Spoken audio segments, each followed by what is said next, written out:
জমি আমার ভাই প্রাপ্তি হয়, যদিও অন্য কোনো ব্যক্তি, আপনার পাড়ার লোক ও প্রতিবেশী আপনার কোরআন ছাড়া অন্য কোনো ইজম নিয়ে যদি আসে।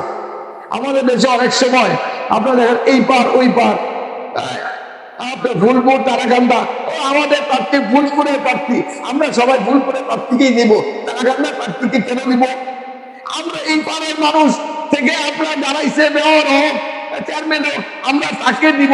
যেহেতু এই পারের, আমরা সবাই এই পারের, তারা ওই পারে, ওই পর থেকে যে প্রার্থী তাদেরকে দিব না। এরকম হয় কি হয় না? হয় কি হয় না? দেখে এই পার ওই পার, আমাদের গোষ্ঠীর লোক তাদের গোষ্ঠীর লোক, কাবুলপুর তারাকান্দা ঢাকা ময়মনসিংহ, এই প্রাধান্যের কিন্তু এইগুলি কোনো কিছুই শরীয়ত সিদ্ধ নয়, শরীয়তের কথা নয়। যদি যদি আপনার কোরআন নিয়ে দাঁড়ায়, ঢাকা রিফিউজি নন্দীও যদি আসে, তাকেও সাপোর্ট করতে হবে।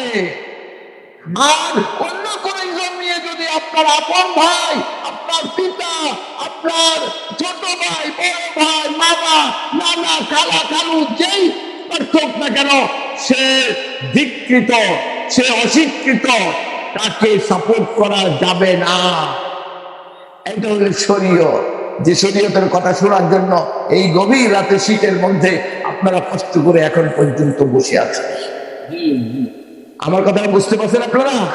আগামীতে যেন ভুল না হয়, আমাকে এই খেদমতের জন্য ফুলপুর ওর উপজেলা শাখা জমিয়ত উলামা ইসলামের আপনার সভাপতি আপনার দায়িত্ব দিয়েছেন, সেই দায়িত্বের কথা এবং সেই জিম্মাদারি আমি আপনাদের কাছে বন্টন করে দিলাম, আমি বুঝাই দিলাম।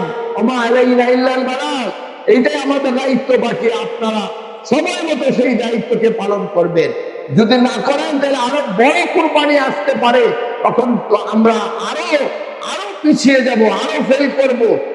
যদি ফেল করি, আল্লাহ তাআলা আযাব না যদি এসে যায়, আল্লাহ